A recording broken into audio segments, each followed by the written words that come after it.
السلام علیکم ورحمۃ اللہ وبرکاتہ۔ دوستو، ہم تہ دل سے استقبال کرتے ہیں ہمارا چینل حقیقت اردو نیوز پر۔ آج بہت اہم مسئلے پر بات کرنے والے ہیں۔ دوستو، آپ نے بہرحال سنا ہوگا اور کئی ویڈیو ایسی دیکھی ہوں گی جس میں عورتوں کو تبلیغی جماعت میں جاننے سے متعلق علماء کا اختلاف کیوں ہے۔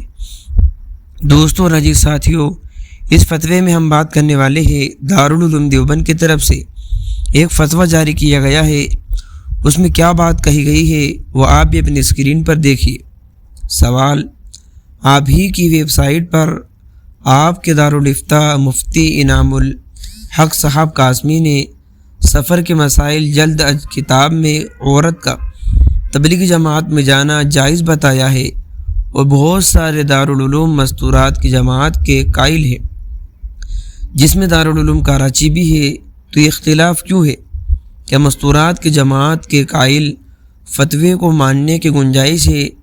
کیا ان فتوے پر بھی عمل کیا جا سکتا ہے؟ دوستو، اب جواب سنیے۔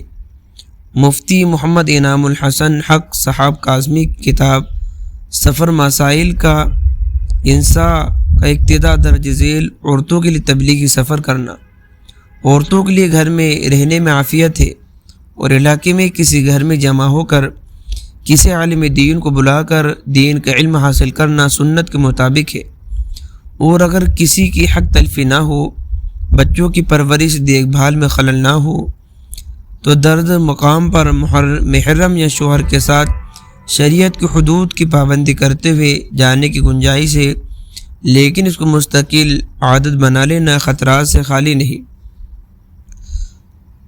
اول تو اس اقتباس سے عورت کے لیے محرم یا شوہر کے ساتھ نفط سفر کی گنجائش تو معلوم ہوتی ہے، خواہ عام سفر ہو یا کسی دینی خدمات کے لیے سفر جانا ہو۔ یہی عام حکم ہے کہ عورت اپنے محرم یا شوہر کے ساتھ سفر پر جا سکتی ہے، لیکن عورت کا تبلیغ دین کو اپنی ذمہ داری سمجھتے ہوئے مستقل تبلیغی اسفار کی عادت بنا لینا اس کے متعلق کتاب کی عبارت میں کہیں وضاحت نہیں ہے، بلکہ اس کی عادت بنا لینے سے خطرات کا اندیشہ تحریر کیا ہے۔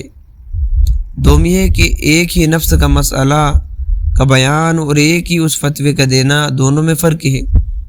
عموماً فتوے میں صرف نفس مسئلے کے علاوہ دیگر و دینی مصالح کی رعایت بھی رکھی جاتی ہے۔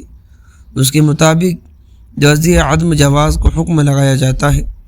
مستورات کو تبلیغی اسفار کی اجازت دینے میں بھی نفس مسئلے کے علاوہ دیگر دینی مصالح و مفاسد کو مد نظر رکھتے ہوئے دارالعلوم دیوبند مظاہر علوم اور دارالافتاء نور ٹاؤن کا فتویٰ عدم جواز کا ہے۔